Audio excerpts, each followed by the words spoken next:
Welcome to the Emerging Lawyer series at the Coffee Conversation Show, powered by the Emerging India Forum TIF and a tech partner, Prime Infotech Solution. Theme is The Deal Maker, a corporate lawyer's journey through transactions and transformation. In today's dynamic business ecosystem, where law and commerce intersect at every turn, lawyers who can decode complexity and drive strategic impact stand apart. Anantha Krishnan, partner at Argus Partners, embodies that rare blend of legal acumen and business insights. With over 12 years of experience in corporate advisory, M&A, venture capital, and commercial transactions, he has built a practice grounded in trust, precision, and long term vision. From advising startups to steering large transactions, his story reflects the evolving face of India's corporate legal landscape. In this episode, we explore the journey of a deal maker who turns complex businesses puzzles into powerful legal strategies, and we also come to know Anantha as a person. So, welcome Anantha to this Coffee Corner episode. Thank you, Amit. Thank you for having me. Pleasure to be here. Yeah, so let me explain you. There will be three rounds: professional journey, personal journey, and a surprise rapid fire round where you will be in the hot Sure. seat. You get coffee with Karan and years inspiration, Okay. legal AI 101. Sure. So let's begin the first round. Friend, I'm Lion Amir Virani, host at Coffee Corners and legal tech evangelist at Prime Infotech Solution, author of 15 books. So my first question, Ananta, you spent over a decade navigating corporate transactions. What drew you to this area of law initially, and how has the journey been till date? So it's been very rewarding. Let me answer that, and more specifically as to what drew me to this. Now, I think in law school, I think when we are generally studying subjects and all, we do tend to take a certain direction. And corporate law, I think, as a subject generally interested me in law school. And while I think up until that point when the subject was taught, I was probably interning in firms on other practice areas. Like I did litigation internships and IP internships and projects and project finance. I did a couple of internships on that as well. But I think there came an opportunity, generally being very carrot here, there came an opportunity to participate in a national level moot court competition, which we participated. It was on a very newly released delisting regulations at that time, and we ended up winning the moot.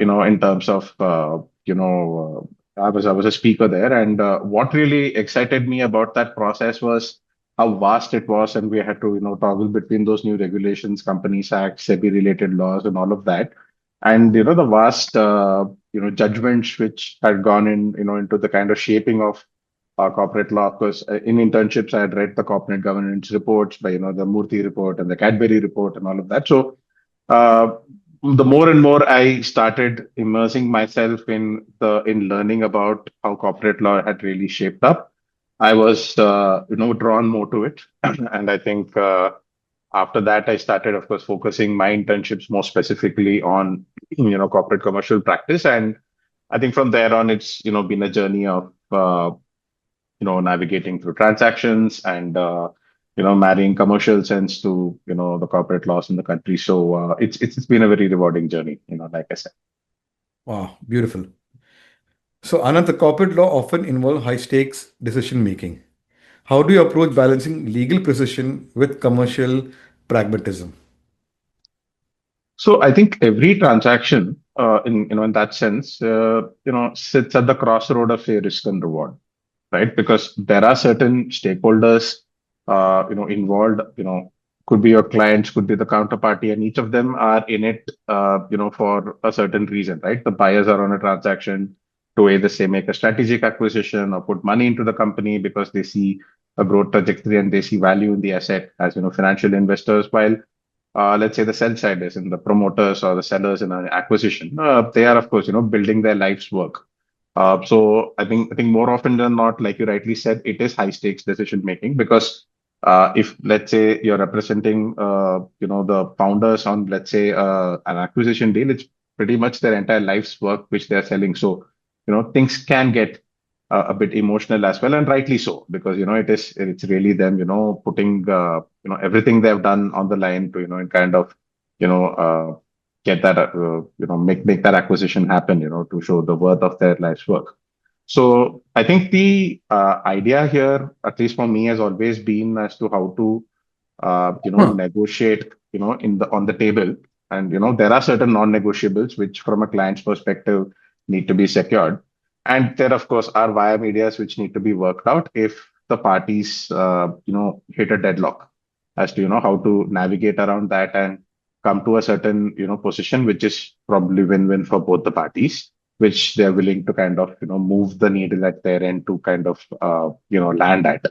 So I think that discipline again to kind of point out, those via medias and to, navigate through certain, pain points and, deal making comes from experience across, multiple matters, because each matter, comes with its own set of challenges, and solving for those problems in each such deal leads to, your repertoire in terms of, those problem solving capabilities cumulatively adding up as it goes on.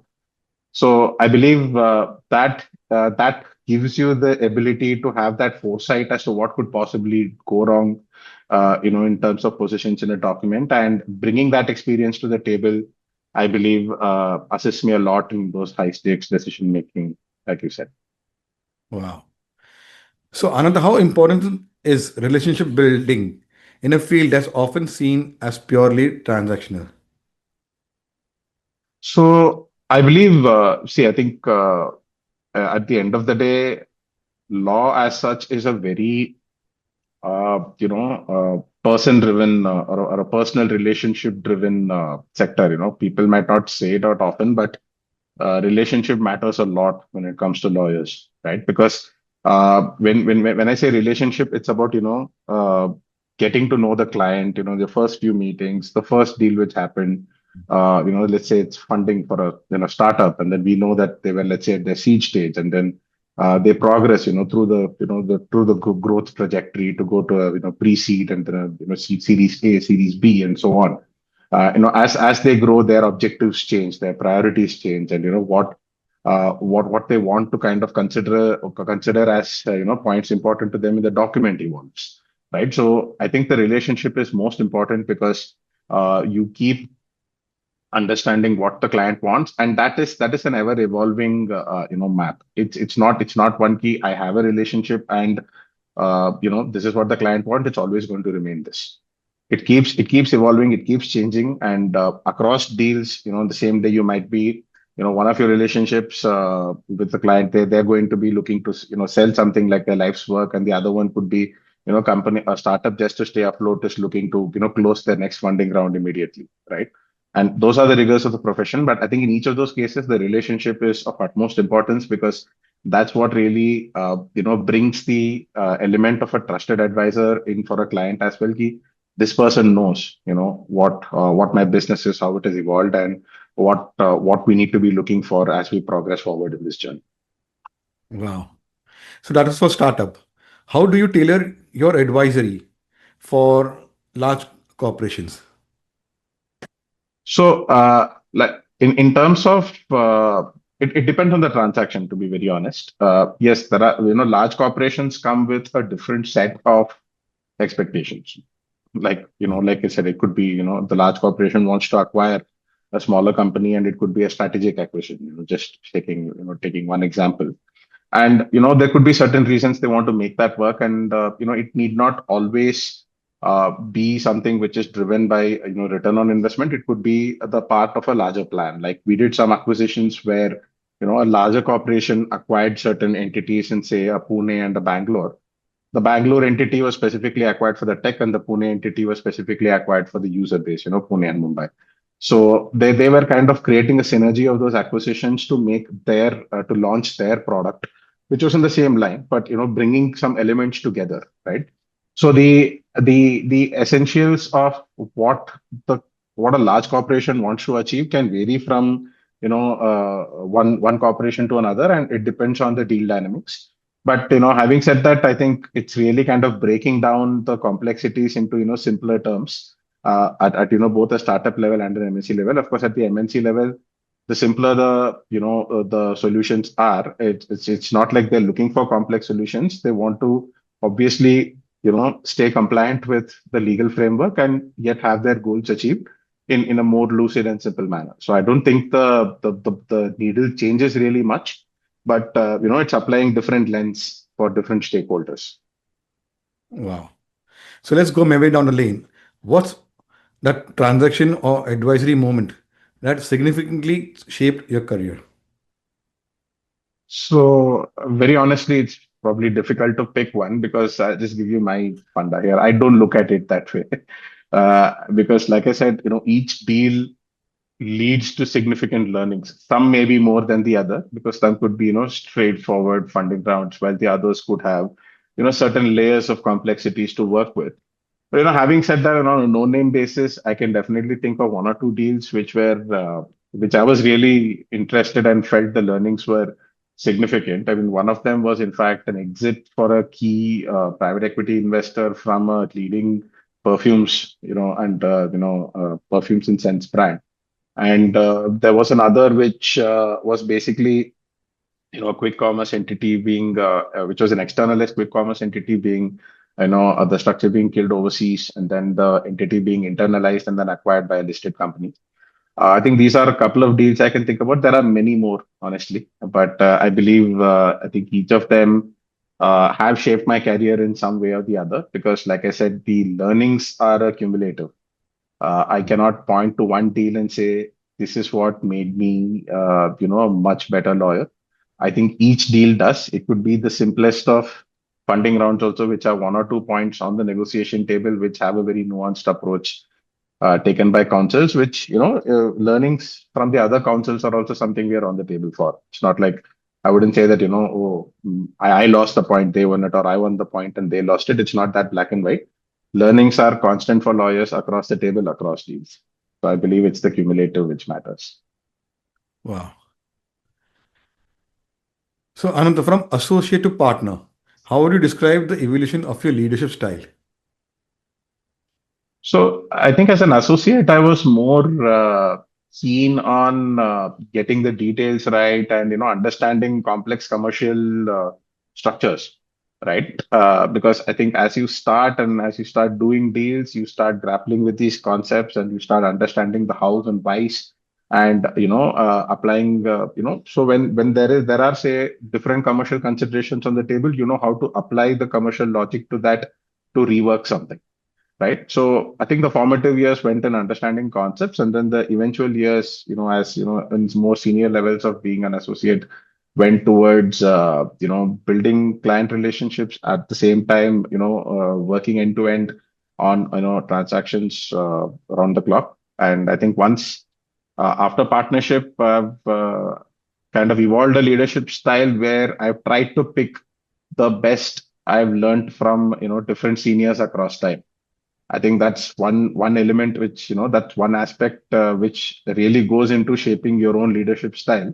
Like certain partners I've worked with in the past have a very nice way of addressing errors in the document, right? And I think that's also a bit of a craft which as partners we need to have because it's not just black and white to say, oh, you messed up on this. It's something more constructive. We should probably go into comments and then having a constructive conversation with them about probably what went wrong and how they can take care of not that happening again. So I would say my leadership style is more collaborative, while I definitely want to give the space to my colleagues to, learn on the job and, kind of evolve their own style of working and problem solving. And of course, happy to be there to course correct and guide them wherever necessary and, have a close watch on how they, develop. Wow. So, Ananta, how do you foresee the future of corporate law evolving with emerging business models like AI driven enterprises and digital first ventures? So basically, I think where we are right now, uh, we are in an era of technology which basically is probably outpacing the regulations, right? As we speak right now, you'll be aware that the DPDP rules got recently notified, and we have finally come to more of a level playing field with something like a GDPR in Europe. I think we have got a notch higher, to be very honest, in terms of how the DPTP reads. AI, again, there are certain legislations which have come into force in the world, like the EU AI Act and all, but India is still kind of, trying to put things in place with like guidelines and soft, markers right now in terms of how to ethically use AI and all. So I think in terms of the crossroads of corporate law evolving with the newer emerging models like AI-driven enterprises, I think at the eventually we would be at a plateau where the laws will match what AI has to offer and would have to solve for certain problems, which I believe could range from privacy and ethical use and all of those things. And I think in that sense, there would definitely be an amalgamation of technology and the laws in the country matching those at a certain point of time. But having said that, I think all of us need to be mindful of what to do with these tools, which are so powerful, though there are no regulations in place yet, right? So that we are not facing a situation later on that we are messed up in certain shape or form. And so I think there needs to be a certain radar within each of us of how to ethically use AI and how to put it to the right uses. Wow. So, Anantha, how's the experience been using the different legal tech tools like DeltaView? Now, the name is because you have been in the journey of DeltaView to later compare and to using Foxit PDF and other tools. So it's been good. I think I would say that some of these tech tools have been the lawyer's best friend for a long, long time, right? Because they do make life simpler for us. When there is a revised version which comes in, the first thing, anyone, including anybody in my team, which I encourage to do is to run a litera compare, right? To make sure that the changes are only those, even though the other side might have sent a red line, I think it's always best to independently check to make sure that there is no red line we are really missing when we are starting to size up and drill into what the changes are, and then of course get into the ideation part about putting out points which we don't agree with and all of that. But I think in each of those cases, I think the first step has been a delta view or a litera, right? Like in terms of redlining, and I think each version which goes out, we use litera in terms of sharing the markups, and I think it gives a lot of clarity, especially across time. I think certain developments have happened in terms of different colors for, say, striking off and for addition, and certain other features also which have come developed over time. Like I said, in terms of being able to compare Excel sheets, right? Especially in terms of cap table analysis that comes of great use, to see what numbers have moved and what has changed, right? It gives you a quick view of what that is, and including, say, PowerPoint text when we say get text from tax advisors in different iterations and so on. So I believe it's a great tool. I definitely think it's one of the lawyer's best friends when it comes to the tech tools we work with in terms of drafting, deal making, and so on. And what about Foxit PDF? Foxit PDF, it's another very useful tool. I think it's a very lightweight, at least that's how I've always looked at it. It's a very lightweight PDF tool which you could also edit with, because some of these edit PDF features used to be quite, premium when it came to certain tools like maybe an Adobe. But I believe I've used Foxit PDF even at the time I was say in law school to do my projects and all of that. So I go a long way back with respect to that. I mean, I need to see that Foxit has come so far, and now it's actually a serious contender with something like Adobe is commendable. Wow. So my last question for your professional journey round, Anantha, what's one piece of advice would you give to young lawyers who want to specialize in M&A and corporate advisory? Okay. So again, like I've been doing this for 12 years, I wouldn't say more of advice, but maybe just some things to watch out for. So young Mhm. lawyers in law school, I think two, three things I've always said to anybody who's come up to me to seek some guidance was, and don't put all your eggs in the same basket. I mean, you should definitely toggle around two, three different areas of interest in terms of internships before you narrow down on the one you want to do. And of course, put all your efforts by all means into that, which finally gets to your liking, because everything is not theory, in practice things work very differently. So I think that's one piece of advice. The second is, I think, for young lawyers who just entered the profession, always question the why, right? And not just to say how to do it, or just figuring out that, okay, this is what it needs to change to.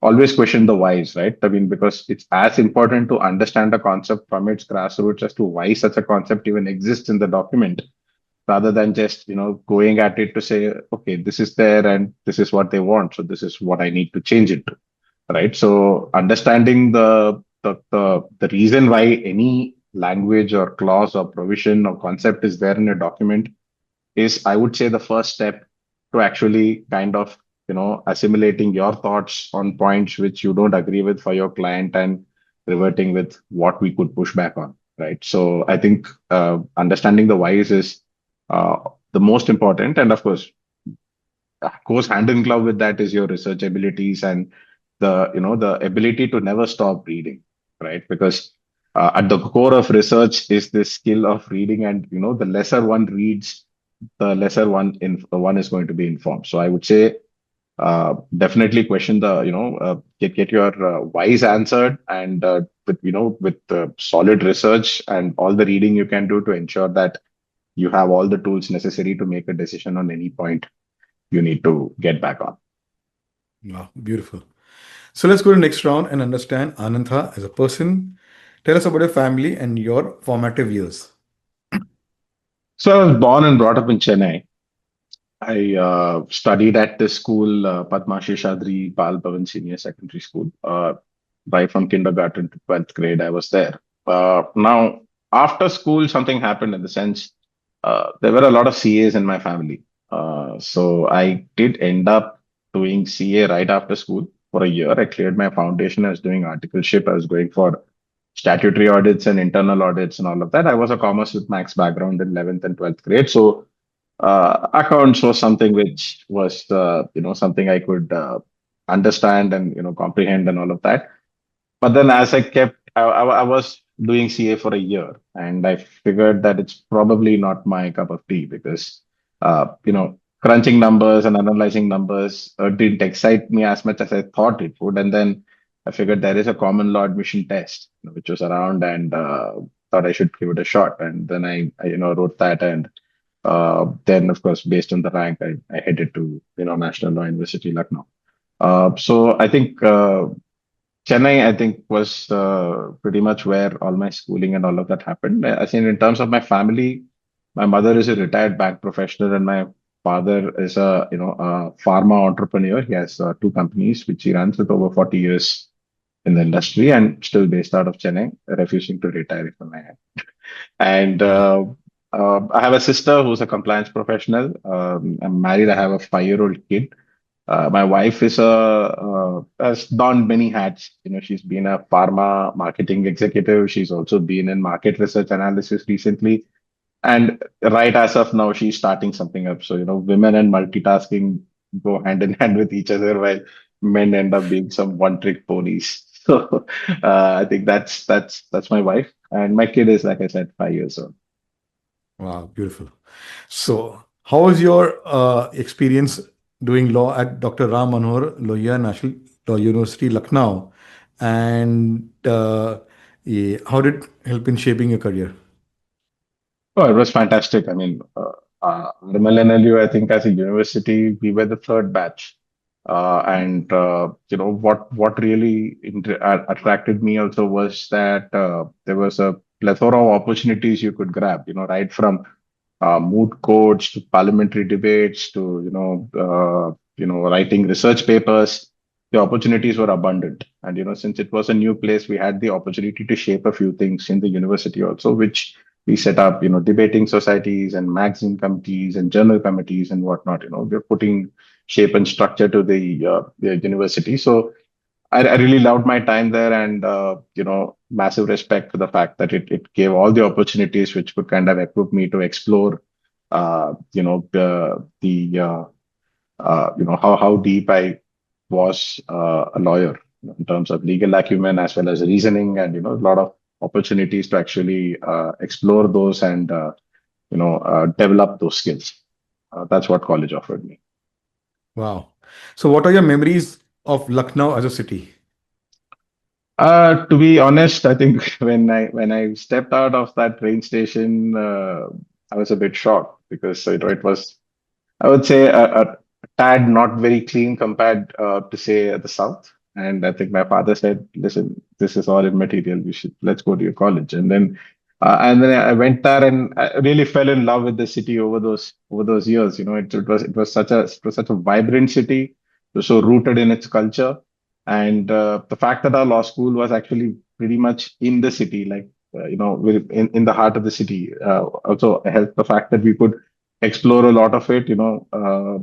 I think Lucknow overall is has my heart in terms of every time I go back, I'm drawn back to the memories and the place and the teachers and the seniors and all of that. So I think as a city, it's been really warm to me, and I would like to keep it that way forever. Wow. So, what are your favorite spots whenever you visit Lucknow in relation to food and other things? Oh, I like going to Chowk. It is called the Akbari Gate in Lucknow. It's a haven for food, and it's just bustling.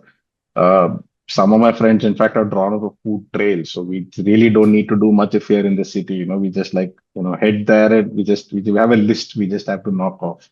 And in winters you get makhan malai, which is so good, and it's very seasonal, and it's amazing. So I think in terms of food, and not many people speak about it, but Lucknow definitely, according to me, has some of the best dairy in the country. Mhm. In terms of lassi and paneer and all of that, is so rich and so good. That I think as a city, it's a foodie's paradise. Anybody who's a foodie, I think, should just head to Lucknow for a few days. Yes, correct. Yes. Okay. Which is a hobby or interest which helps you to unwind and recharge? So I sometime in 22, 3 years back, I did get certified as a scuba diver. Mhm. So I do when I get the chance, I head out for some scuba diving. My wife is also a certified scuba diver, so we do this together now whenever we get the chance. So I think that's one hobby I try to pick up every few months. Some of these dives happen at exotic locations like say Maldives and Philippines and those places. So planning those trips and making those things happen is an effort in itself. So generally we try to make our vacation into a dive vacation as well, where we can do a few dives. I think recently we did that with Mauritius, which was beautiful again in terms of diving. Other hobbies I have are, of course, I like building Lego, if that counts as a hobby. Lego kits. And one other, like as a fan, I'm a big fan of the sport Formula One. So I end up catching the races on TV, ever since I was a kid. Been a huge fan of Michael Schumacher, and off late also still catch the race when there is one on TV. So I think that would be some things which I like to kind of indulge in, if not being making. Wow. So, which is a childhood memory that you still cherish? There are a few. I think as a family, I've grown up with dogs. So we've had there was a dog, there was a Dachshund we had who lived for a good 16 years with us. So I think 1984 to 2000. So a fair bit of my vacations, I used to, spend with him, out in the sun and playing with him and all of that. Time out with cousins also was a lot of fun. In summer vacations, we had cousins visiting for a few days, or I used to go there, and we used to, be out in the sun playing for long hours, coming back just to refresh. I think those are some of the fun memories I can remember from from childhood. And our father was also very a person who really wanted us to understand the joy of travel. So we used to make sure that we did an annual vacation somewhere, across India, and we got to see places like Gujarat, Jaipur, Delhi, etc. as a kid, and all those were like fond memories I kind of keep going back to, and kind of also want to give my son, because travel is beautiful. Wow, beautiful. So, if your friends had to describe you outside the legal world, what would they say in Okay, what would they say to describe me outside the legal world? legal world in 3 words? In my element, they might call me talkative because I tend to end up speaking about a lot of things under the sun, and that definitely some people like that because they also can talk about things ranging from say movies to music to politics to sports. Uh, I can shift seamlessly on a conversation. Quite home at it. But I think yeah, they might probably say I'm a mix of say calm and chaos because there are moments when I don't talk at all and calm, and otherwise, yeah, I can be talkative. Like I said, Wow. So, which is that book or movie which has left a lasting impact on you? a book or movie which left a lasting impact on me. That's a tough one again. I mean, there are so many, but I think if I had to say book and movie, if you're talking about pop culture in general, Anything. I think You can go to anything, movie, song, whatever, sports, okay. whatever. I'd say as a in say music, I think only one name comes to mind, Pink Floyd, because they were so ahead of their time, and the kind of lyrics they wrote also still resonate with me. I kind of just tune into that odd song when I'm lost in thoughts.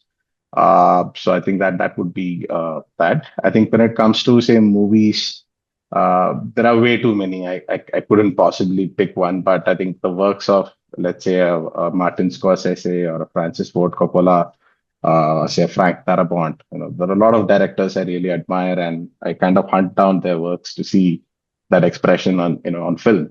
And sports again, big fan of sports. So I would say, like I said, one of the inspirations for me, at least, to who I had kind of looked up to, was say Michael Schumacher. And I think when it comes to Indian cricket, a big fan of Rahul Dravid. Wow. Okay. So, my last one is a googly one. Describe Anantha in one line. And say, okay, describing myself in a line. Okay, that's a tough one again.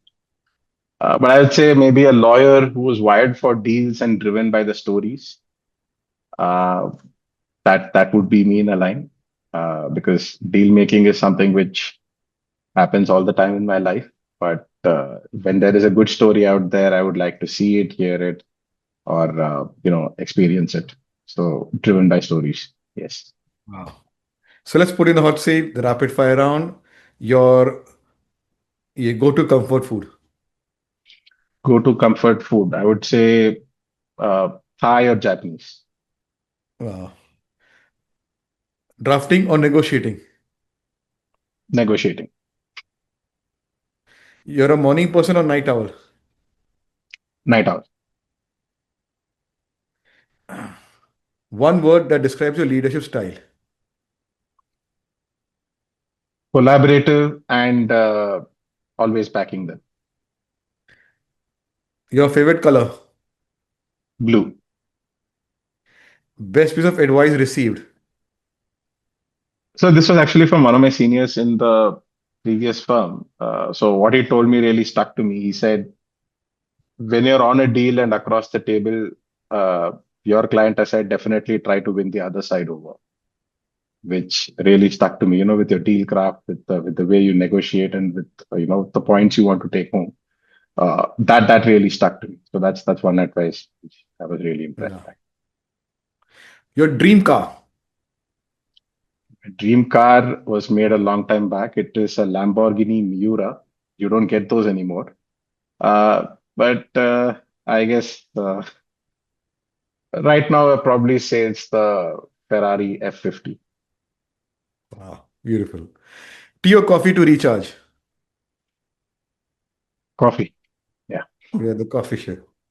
So let's yeah. get to it. That's cheers. Cheers. Oh, cartoon. Which character? This is Rick and Morty. So you did well. And here's your book, which will be autographed and sent to you. Thank you. So, behind every high stakes transaction is a legal mind that thrives on precision, agility, and trust.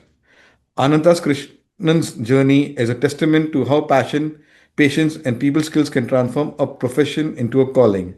From his early days in corporate advisory to leading deals as a partner, He's carved a path defined by intellect and integrity. As we wrap up this episode, we celebrate not just a lawyer but a strategist who reminds us that great legal work isn't just about drafting clauses, it's about shaping stories, businesses, and legacies. So, like that, there are 500 plus coffee speakers who have shared their professional personal journeys. Watch, subscribe, implement in your life, see the changes, and we continue a conversation or a cup of coffee with another speaker. So, take care. Thank you. Thank you, Amit. Thank you for this. It was very nice Yes. talking to you, and it was a lovely experience. Thank you for this. Yes. Great.